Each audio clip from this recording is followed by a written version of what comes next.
This video is brought to you by Squarespace. That was really fun.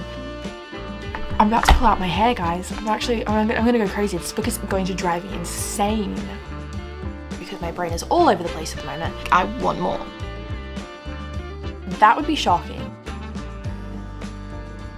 I think I know what's going on.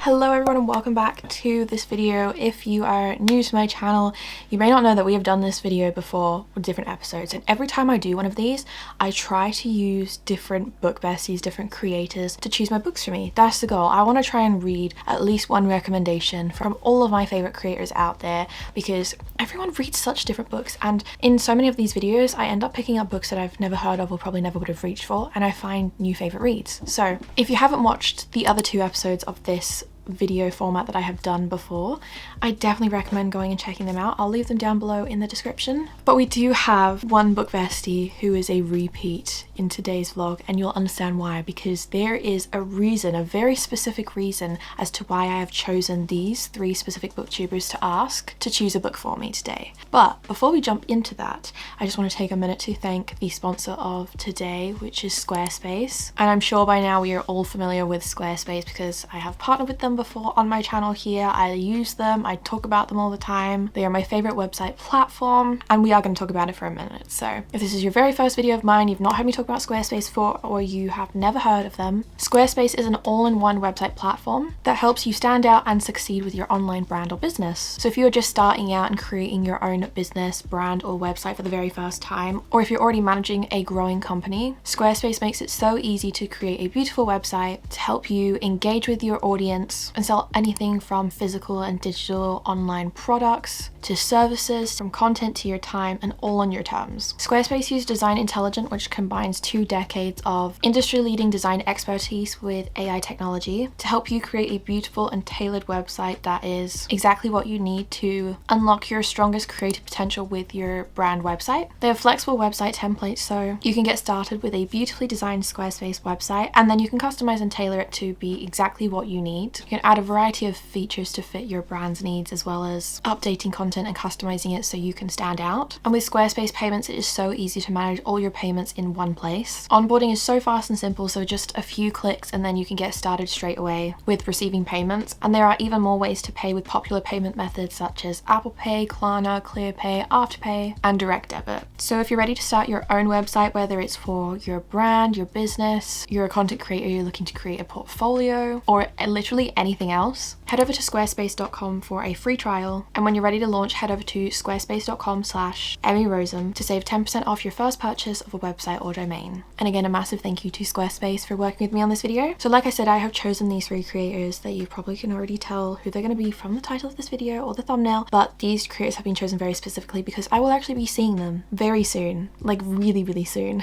Before I meet up with these book girlies, I want to read some of their favorite books and recommendations to understand their book taste a little bit better. So who are the book girlies? Well, we actually have some of my favorite TikTokers and YouTubers. So we have Bestie Bailey, who you're probably already familiar with.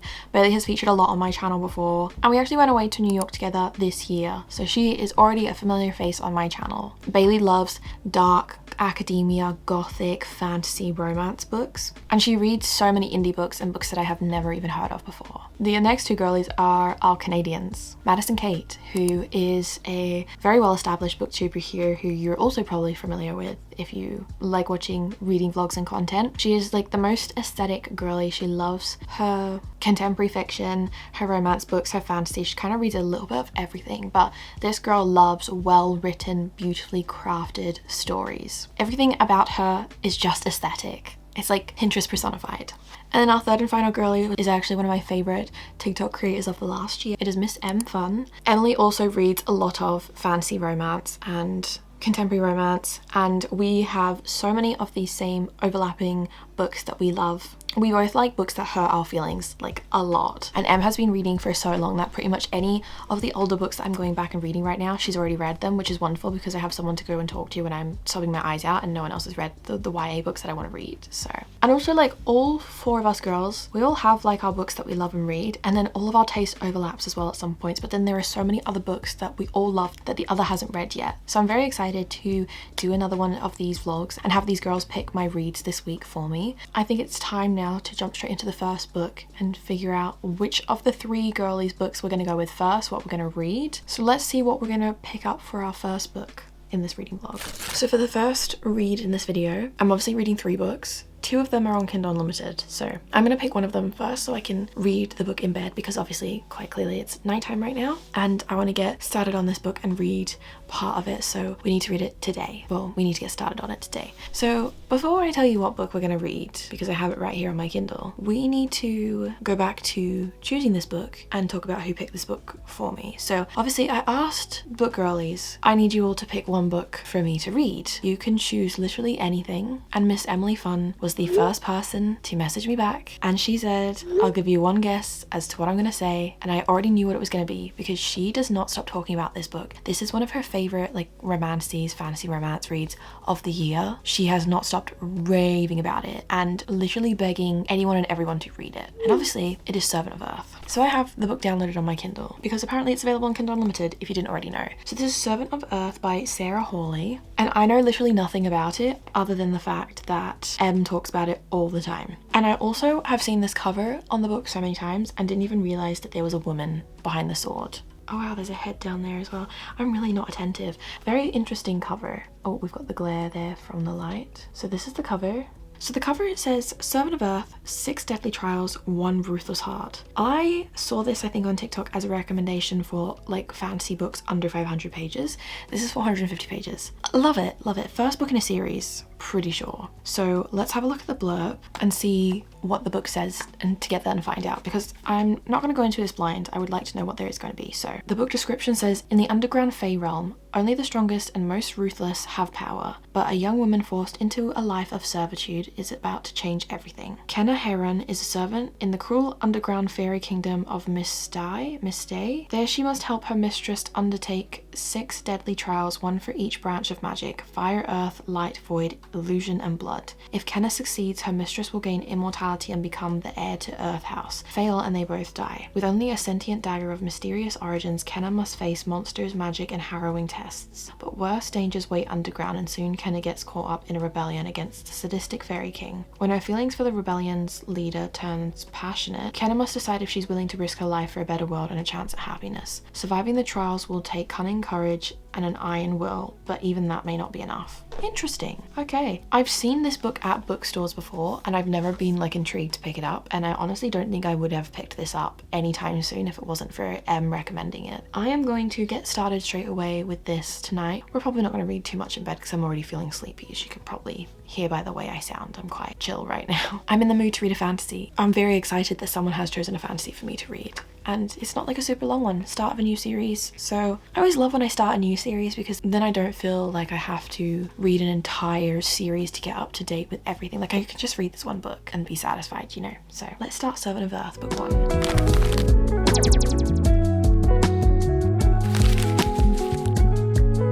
Debrief time. We're only like 60 pages into this. I was so sleepy last night I fell asleep. So we've read the first 60 pages. We have just under 400 to read. Yeah, we have 390 pages to read today. We're 14% of the way through, and so far we've just had the story introduced to us, the main characters introduced to us. Basically the start of the blurb, what's happened. I think we've met the main male character. It's giving high fantasy. I love the vibes. This type of like fairy tale high fantasy is my favorite to read. It is. I don't know if that's because I started off reading books like Acta and Throne of Glass. I think The Cruel Prince was the 3rd fantasy series I read in the like my book talk book creator journey, and I just those type of settings with fae I just love. I love them. So I'm not saying that this book is like any of those, but if you like those type of fairy tale fae high fantasy stories, you might like this one. I think I'm understanding Emily's book taste the more and more I read. So Em and I have such similar tastes with certain reads where they overlap, and then other times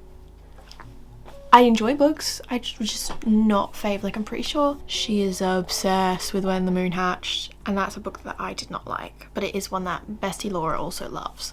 And she also loves Blood and Steel, which I enjoyed, but again, not like a fave. But so far, a lot of people who have similar book taste to Emily have been rating this 5 and 6 stars. So I've not really seen anyone who has the same book taste as me. In, like, I would say my book taste is defined by darker fantasy romance, and I think a lot of the books I like are, funnily enough, like urban fantasy, but they are darker. I'm intrigued to see how this one goes. I feel like I'm going back to my roots of like a classic fantasy story that I enjoy. I have read a lot of fantasy stories with fae with trials in them, so this could read as one of many types of books that I have already read before, and maybe if I read it at a different time I could love it more, or we could have the complete opposite and this could be exactly what I'm liking. Because sometimes when I like a particular trope or theme or vibe of a book, I'm like, double it and give it to me. Like, I want more. I will just keep reading the same stuff over and over again. But then there's also a point where you're like, when is it too much? 60 pages in. Can't really judge it right now. That is the current check-in. I am enjoying it. I'm going to continue reading. We'll check back in probably in like another 100 pages or so when I have read more and have more to share. Yeah, interesting.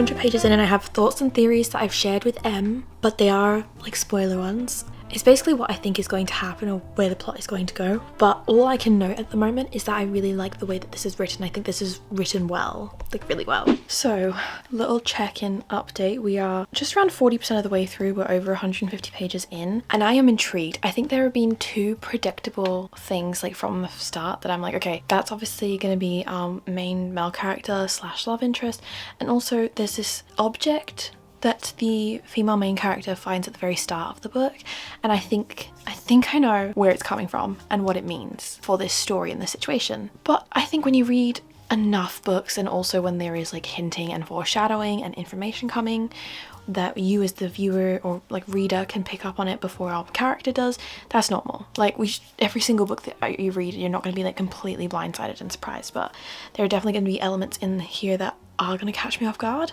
But straight from the start I'm like, I think I know where we're going with this. I think I know what's happening, and if it is, it's good. I think the writing, I think it's very well written. I'm enjoying that. It's very easy to follow along. It's engaging, it's entertaining. I'm finding the pacing of it really good. I'm not bored with anything. The chapters aren't too long. Having a good amount of like action and world building and, you know, getting to know the situation and the characters with also the plot moving forward. So currently I'm really enjoying this. I think I'm going to like it. I can see why Em likes it, and so far a promising good read. At this point, 38% of the way through, I would recommend it. I'm having a fun time, and like I said, we do have the element of trials in this book, and the trials have started, so I'm fascinated to see where it goes. And there's different houses in this fantasy story, different houses for kind of like different elements, and the trials kind of follow a different trial for each house. And I'm not really going to explain anything more than that, because I think it's fascinating to read about if you go into it and read it, because the blurb on the back of the book does tell you a lot of information, which we've already like ran through.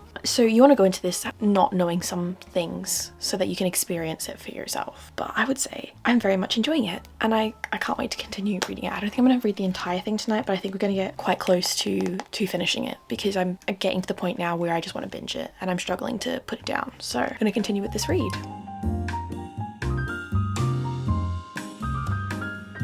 So it is actually 24 hours later and I have less than 150 pages to go. I am really getting into this. I think it's very bingeable. I think it's very well written, but also quite easy to follow along. Like, it's not too complex. We are so close to the ending. It's taking me longer to read this book than I was hoping, just because I've had things come up and I've been busy, but I keep thinking in the back of my head, like, I want to sit down and read this book, which is how I know that it's a good book. I'm very intrigued by it. I think right now at the moment I'd say if you like books like Direbound and Actor and even A Tribute of Fire, I think the trials in this are really, really interesting and done well. I think trials have been a trope that has been overdone so much in this genre, but these ones have been done very well. I'm very happy with how they've been portrayed, and I like our female main character. I think she's easy to root for. I think she's easy to like. I'm enjoying the situations that are happening, and I feel like things are about to happen now. We're at the end of the fantasy book. We know the last 100 pages in a fantasy book always go crazy and always go wild. So I'm gonna finish this read in bed and we'll catch up tomorrow morning about thoughts on these books and where we're at. 7 of Earth. We finished it last night, guys. 4.5 stars. It was like a solid 4-star all throughout the book. The last 2 chapters, very satisfied with where that went. I really enjoyed this. If you like fae fantasy stories with trials, I think this was well written. And I like how everything progressed because it still felt very reminiscent of other fairy tale fae fantasy books. And in this we have different fae that look different, that are more like traditional fae, kind of like how you have in The Cruel Prince. And I just love that high fantasy vibe. So this really worked for me. And I think the ending really solidified it as like a really good read. I think I'm gonna be recommending this. I feel like trials are so overdone, and this book could read very similar to like a bunch of different books that you've read because it is a high fantasy fairy tale fae story with trials. Like everything, all of this has been done before. None of that is brand new, but it was done well. It was done well. I can understand why Em rated this so highly and really enjoyed this, and I'm glad that she made me read it because I probably would not have picked it up otherwise. I really like this. That was really, really fun. I cannot wait for book 2 now. I really want to read book 2, so that's exciting. I don't know how many books there are going to be in a series. I think I know where we're going with book 2. I think I've known from the start of book 1 and the kind of direction it's going to go in, and even though I have been right with some of my theories and thoughts, the read has still been very enjoyable. I'm not like, oh, it's so predictable, like I don't even want to read it. It's been fun. It's been fun to read about because again, I think it was written well. Thank you, Em, for recommending me this book. That is very, very exciting. I really enjoyed this read. It was very fun, which means that it's now time to start our second book of this video. And I have 2 different books to pick, obviously from the girlies. They have given me very, very different books. So guys, Cooper is just on the floor here like this.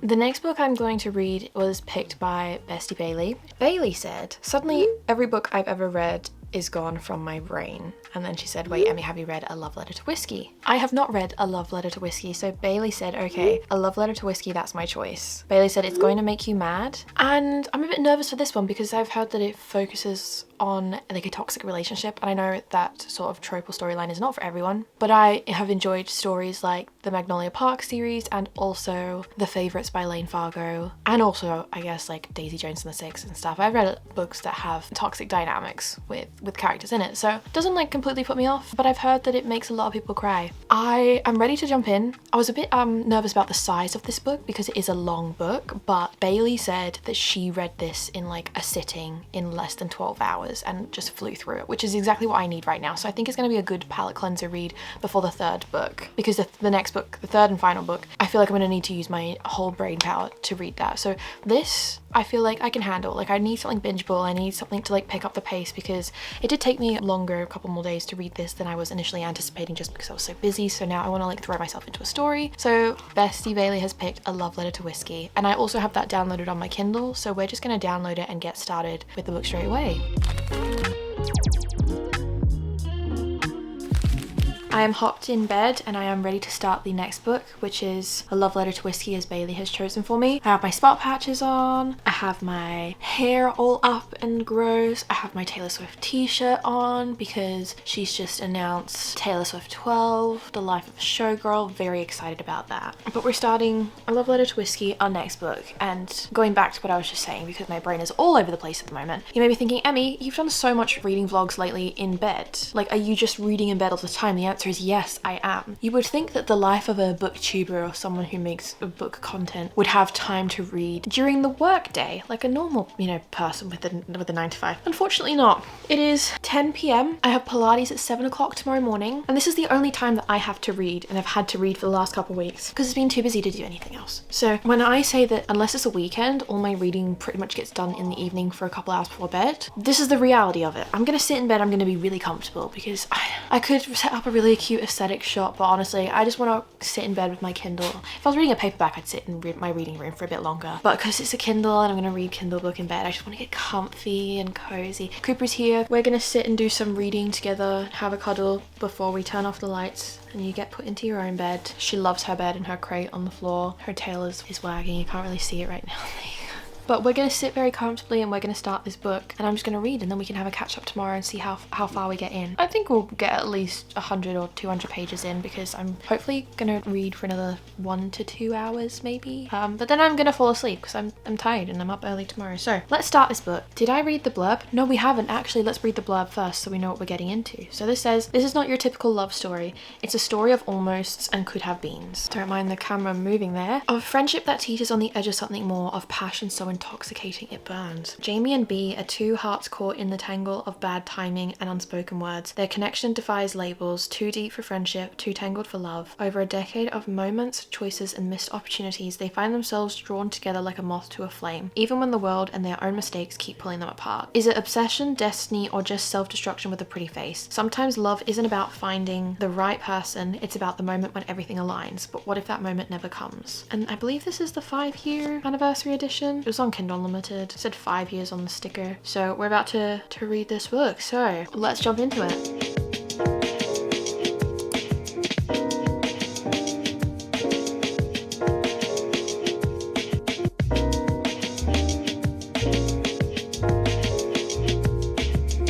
One chapter in, I already know my feelings are going to be hurt with this book, and I'm kind of addicted. Like, oh, Bailey was so right. Like, she said to me, same sort of feelings and stuff where you get from like the favorites, where you just can't put it down. It's so bingeable. It's gonna make me sick to my stomach though. Like, I kind of like that. Why do I like such torturous reads that make me feel things? Anyways, gonna continue reading in bed.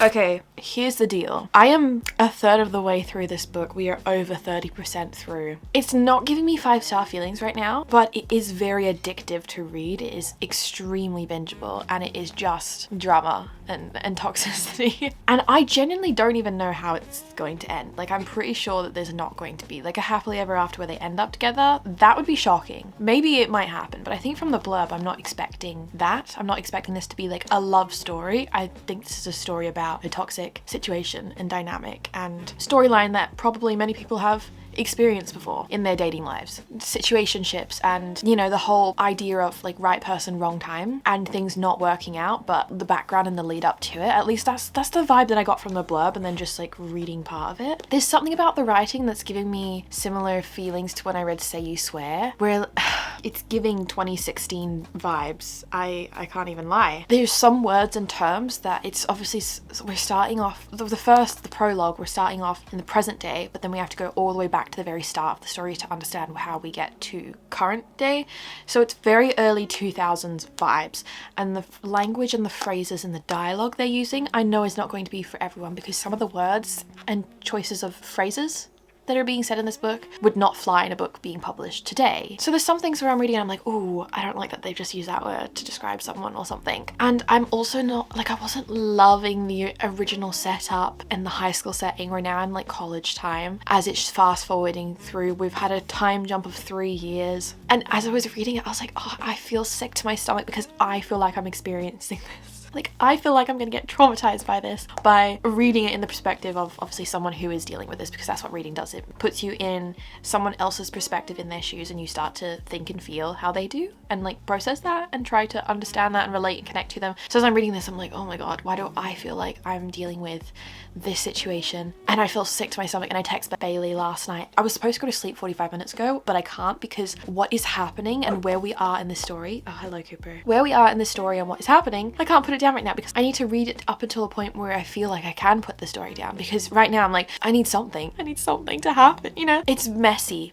It is so messy. There are so many different characters involved in this. And I was reading some of the scenes that are happening, and I was like, oh, I know what is about to happen, and it's actually going to make me want to put my head in the sand. I feel physically unwell. And that's part of the like addictive bingeableness of this book. So I'd say if you don't like reading books like Magnolia Parks or The Favorites, you don't like when there's messy dynamics and situations happening, or even like Say You Swear. I mean, that has a love triangle in it, and this isn't a love triangle, but there's this whole, not miscommunication, but just a lot of things happening at once and different factors that are making it difficult for characters to come together and communicate. So I'm gonna sit and read the rest of the book in one sitting now, because I'm afraid I need to know what happens, but I know it's gonna make me feel physically unwell reading this, and I do enjoy that from time to time. I do enjoy a book hurting my feeling in this way rather than making me cry. Very 2000s vibe. Also, a lot of triggering stuff happens in this, so check trigger warnings, because honestly in chapter 1 trauma dumping starts to happen. 43% of the way through, I decided I hate our main female character. Like, I genuinely cannot stand her. Interesting. It's just everything she says and does, I'm like, oh, why? It's a train wreck. It actually is a train wreck. I'm such a straightforward person though. Like, I will say things as they are. I think life's too short. All this time and years and self-destructiveness, this girl just needs therapy. She needs a good therapist, and she needs to get her life together because she's clearly just miserable. She's got a lot to work through. I can't deal with this book. I can't. It says we're 43% of the way through, just under 600 pages. We're coming up to 300 pages, but after 370 pages, I believe it's just like, is it in his point of view? It's like bonus content. So I'm a bit scared, intrigued, interested, nervous, afraid. That's how I'm feeling right now. But I genuinely, oh my god, I had to put the book down twice because I was like, I can't deal with these characters right now and what is happening. It's infuriating. I kind of like it.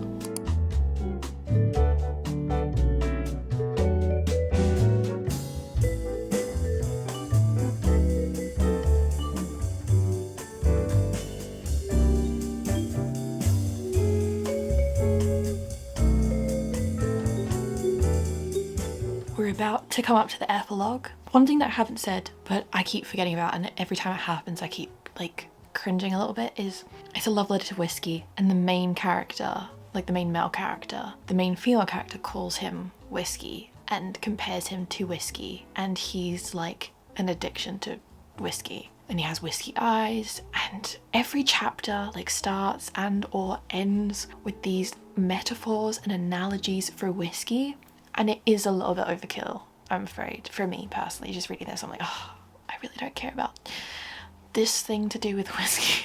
It's also gotten messy, but so messy as well. And it's just the most toxic thing. Everything that you could think about toxicity with a relationship, it's included in this. I can't stop reading. It's so bingeable in that way. It's very just easy to fly through, but it doesn't make me feel good. I don't like the characters. I don't like them together. I don't want them to get together. I'm not rooting for them, but at the same time, they deserve each other. I'm so conflicted with my feelings on this. So this is 2 books in one. I've just read the first one, which I think was the original book, and then the 5th anniversary edition is a second book in his perspective. Yeah, okay, so the ending, crazy. Actually crazy. The epilogue and then the prologue for Love Whiskey, chills. I actually have chills. I think if it just ended the way it did there, it'd be a 2.5 star read for me, to be honest. But I've read the first page of Love Whiskey, and I think this is what this book needed. I think we're gonna need this. I'm about to pull out my hair, guys. I'm gonna go crazy. This book is going to drive me insane. I'm gonna sit in this one spot on my reading chair, and I'm not getting up until I have finished the remaining 40% of the second book, because it's just one big book. I have a lot of feelings about this. So I finished A Love Letter to Whiskey. I read the bonus content in the main male character's point of view, and I think I'm gonna settle on a 3 star for now. My thoughts may change once I've had some time away from this book, but it was a thoroughly entertaining read. I think if you're in a book slump and you like messy drama books, this is one that you will just fly through so quickly. It's very bingeable, but it's definitely not for everyone. And I'm not a big fan of the cheating trope. I feel like, you know, in Book Lovers, how Nora says in the story, like, oh, you know, usually in romance books, it's the brunette country girl, like the small town girl next door who's warm and cozy and homely, and then the man will leave the city from his like bitchy, cold, icy workaholic girlfriend, and then they fall in love, and then, you know, the story is this couple finding each other, and it's like those like warm, wholesome tropes, and like she's usually like the girlfriend that they leave for the new girlfriend,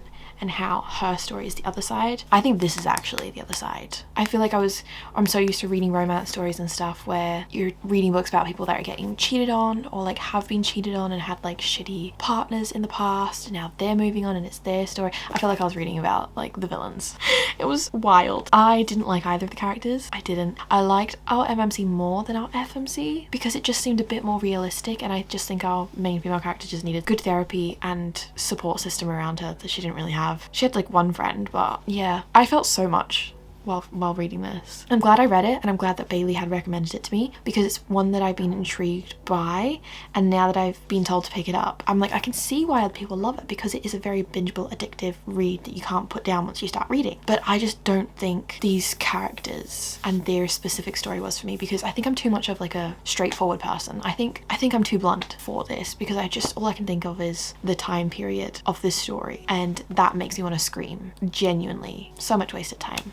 And that pisses me off. The book has been read. We have read number 2. I love you, Bailey. Thank you for recommending this to me. I'm glad I read it in between these 2 books. I'm also scared for the 3rd book, so let's go and pick up our 3rd book now. Alright, it is time for the 3rd and final book to be read, and obviously we have Maddie picking this. So Maddie was actually scared to pick a book for me. She took the longest to think about what she wanted to give me to read. She said, "Not this giving me a panic attack. Sorry."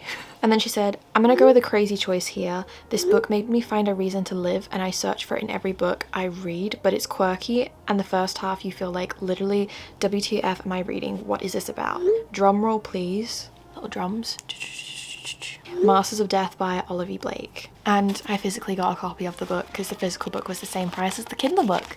So we're reading this book physically, and I like this cover. This is a cute color. So we have Masters of Death by Olivia Blake. Now I think this is probably the most out of my comfort zone out of all the 3 reads we're reading. And I have seen some reviews on Goodreads for this, but other than that, don't really know much. So the blurb on the back says, "There is a game that the immortals play. There is only one rule: don't lose. Viola is a struggling estate agent and a vampire, but her biggest issue is that the house she's selling is haunted. The ghost occupying this mansion has been murdered, and he refuses to move on until he solves the mystery behind his death. Fox is a medium. He's also a shameless fraud and the godson of death. When Viola hires Fox to resolve her ghost infestation, he becomes embroiled in a quest that neither he nor Vi expects or wants. But with the help of a demonic personal trainer, a sharp-voiced angel, and a love-stricken reaper, Vi and Fox soon discover that the difference between a mysterious lost love and an annoying dead body isn't nearly as distinct as they once thought." That just sounds intriguing and very fascinating. So I've not read any Olivia Blake books, like none at all. I have the Atlas 6, but Mads actually gave me a reading order of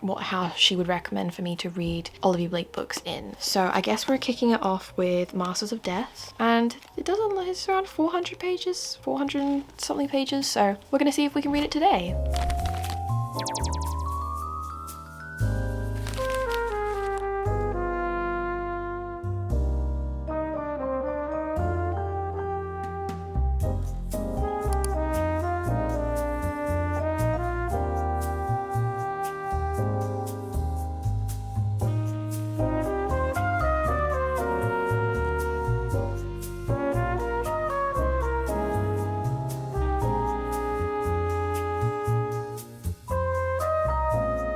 Okay, so I'm around halfway through this book. Fascinating stuff. All right, here we go. Let's talk about it. I knew from chapter 1 that I was going to enjoy this sense of humor. It is a very, very specific sense of humor, and it is funny. It feels intelligently funny.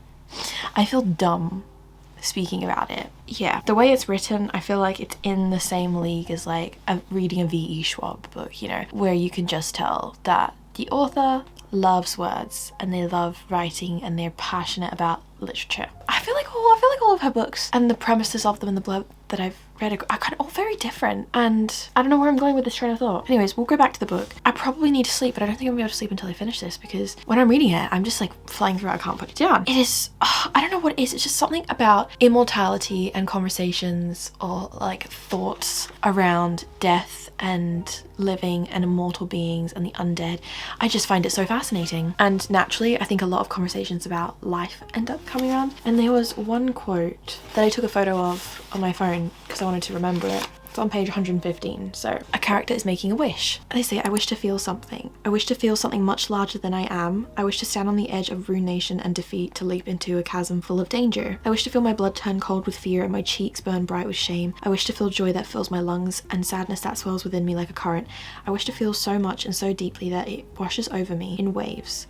I wish to drag myself towards something. I wish to lose pieces of myself along the way. I wish for hunger that drives me, for passion that fulfills me, for sensations of taking and having and losing and wanting, and I wish for all of it to come with a price, and a steep one, and then I wish for the courage to pay. Yeah, anyways, I haven't figured out what this is about yet though, because obviously we have the blurb, but I feel like it's quite a comical setup when you think about the characters and the situation that we're in, and then just based off like the first chapter, when you get a taste of the humor and the way that this story will be written and how it's going to unfold, I feel like it just makes it funnier. But we do have this mystery element, this murder mystery. I know that all the pieces are going to connect, and I feel like very soon, hopefully, it's going to click in my head as to how they are connecting and why. And I think that's the whole point of the book. Like, we're going to find out these answers towards the end of the book. But I don't know, it just has me laughing a lot.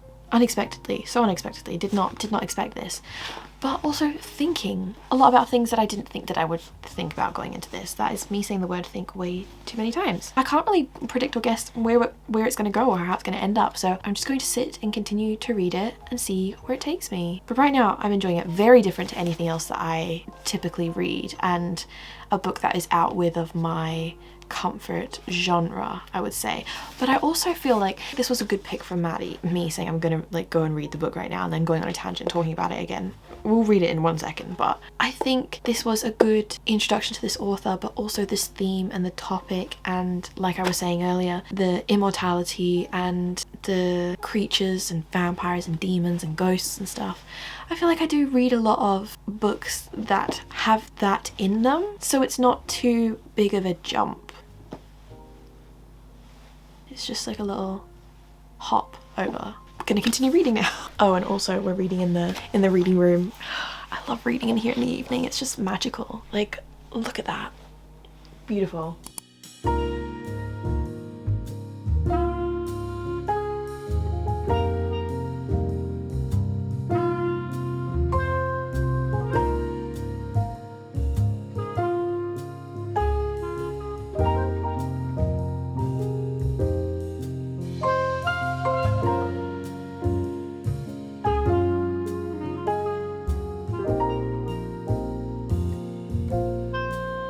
I have less than or around 100 pages to go. There is some beautiful like artwork in some of these chapters. Like, we have these different illustrations. There's only been like 3 or 4. That's another one there. The paragraphs in this move quite quickly, and the way that the storyline jumps is we've got a lot of things happening in the past and the present, but we have so many characters. Like, we start off with 1 or 2 characters, and then from there it just expands. So we'll be following one character and something that's happening to them, and then a couple lines later jumping back to another character, and then they'll talk about something that happened in the past. So then the next paragraph we're jumping back in time, and it's not always like super obvious where it's like a new chapter where it's like past date. It will just be like within the paragraphs in the pages.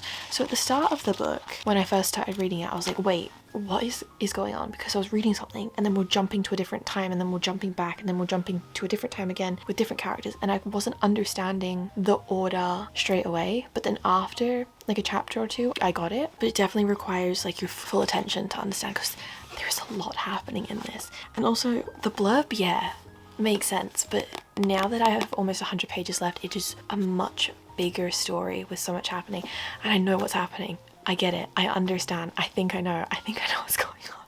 I think. Do I? But now I'm in like the thick of it, and we're in the last 100 pages, and I just know that we're going to have some big reveals and things happening next. So we're going to sit and finish the last 100 pages and then catch up. I don't even know if I'll finish it all tonight, and if we'll catch up tonight, or if maybe we'll catch up tomorrow, but because it's getting quite late. I want to read this. I want to know. I want confirmation. I want to find out if I am on the right train of thought. But I'm very intrigued to see how this is going to round out and how the story's going to end.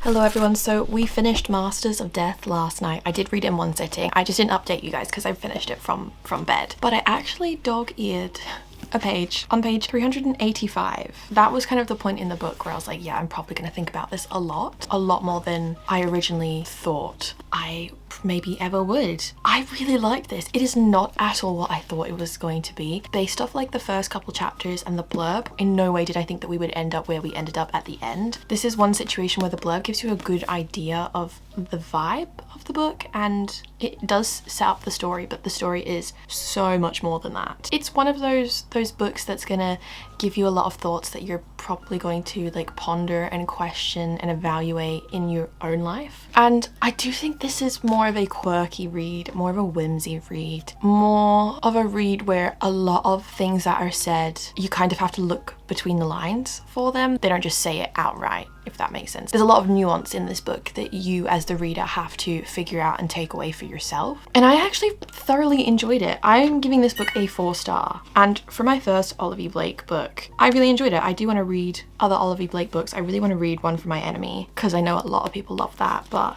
yeah, I thought this was a really beautiful, thought-provoking story that had a lot of like gothic, whimsy vibes. I can't even think of the word that I would use that encapsulates my thoughts on this book. But I love games, I love immortality, the past is not past.